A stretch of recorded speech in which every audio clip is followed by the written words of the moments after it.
Welcome back to the Navy Sports Magazine. We're presented by the Navy Federal Credit Union. Time to talk some track and field with head coach Jamie Cook. Patriot League Championships staring the mids ahead this weekend in Bethlehem, Pennsylvania. And Coach, I want to go back to the captain's banquet last week. Your four captains overall, so impressive. The diversity, the enthusiasm, the different energies from all four of them. What is it about the four of them that makes them good leaders? And obviously, as you know, coaches can lead, but a team that's led by the people inside the room tend to be even better. Yeah, no, it's their team. We talk about at the beginning of the year. It's up to them to kind of set the tone, and those captains have done a fantastic job, and they each bring something unique to the table. So to see those guys have a lot of success and really be tremendous leaders is exciting to see, because we know the future's in good hands. As you guys set things up, and I know you have meetings with coaches and stuff like that, but at this time of the year, how much coaching is going on? How much tweaking is going on? Because you've got athletes that have really performed at an incredibly high level, but yet there's still so much for them to achieve over the rest of this month. I mean, the coaching, I guess, never really stops, because you're always trying to educate them on how to understand the situation, their body, just kind of the context of what we're trying to do. So, we try to listen to them. I think a lot of it is give and take. And I think any good coach is going to listen to their athletes and understand where they're coming from and make adjustments based on that. We talk about it all the time. We want to make sure everybody stays healthy and is excited and fresh going into a big meet, and not feel like they're overrun or overworked.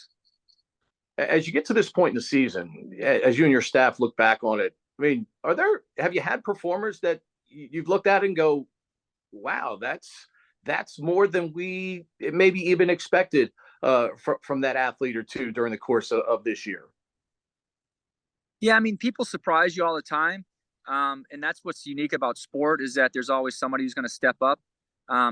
It doesn't always have to be the best person on the team. It's just someone who's taken a few, huge leaps forward. And, that's always just fun to see as a staff. And we talk in our staff meetings of who's progressing and, kind of their excitement level as they move on to the next stage, whether it's the conference meet or the regional meet or the national meet, or maybe even the Olympic trials or world championships. There are quite a few people who have had a good year, and hopefully they continue to progress over the next few weeks.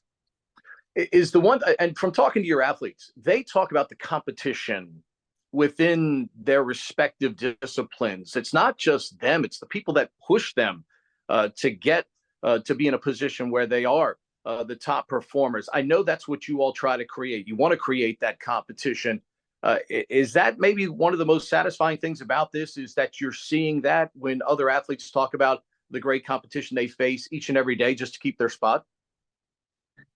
Yeah, I mean, again, we're trying to teach them to be accountable for what they can control. And, they bring good effort and attitude to practice every day. That just ups the level of play.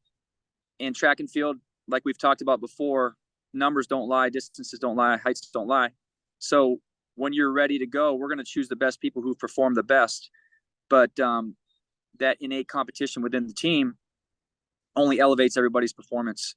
So some people, really, really latch onto that, and it takes others a little bit longer to understand, that concept. But I think overall they've gotten pretty used to it and kind of come to really relish those opportunities of being able to compete in practice. Bethlehem this week, thoughts on the surface and how it plays into your athletes and how they can perform coming up this weekend? Yeah, I don't know too much about the track. I've never been to their outdoor track. I know they were there a few years prior to me coming and said it was okay. Just, it seems like every Patriot League meet's been rainy. So hopefully this weekend the weather's a little bit better. It looks like it's going to be. So,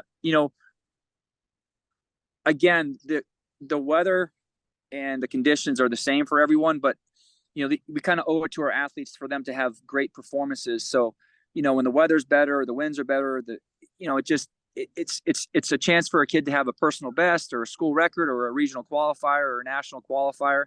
So we hope for the best, but ultimately we can't control those things. And whatever they give us, we'll compete in, and we'll get after it. I was gonna say, finish this sentence for me in the final question. Navy track and field accomplishes its goals this weekend if we stay together as a unit, compete hard, have fun, and support one another. Awesome stuff, Coach. Appreciate all the visits throughout the course of the season. Great stuff that still lies ahead for your kids this month. Best of luck achieving all of those goals coming up here in the rest of the month of May, and get a Patriot League championship this weekend. All right. Appreciate it. Thanks for the support.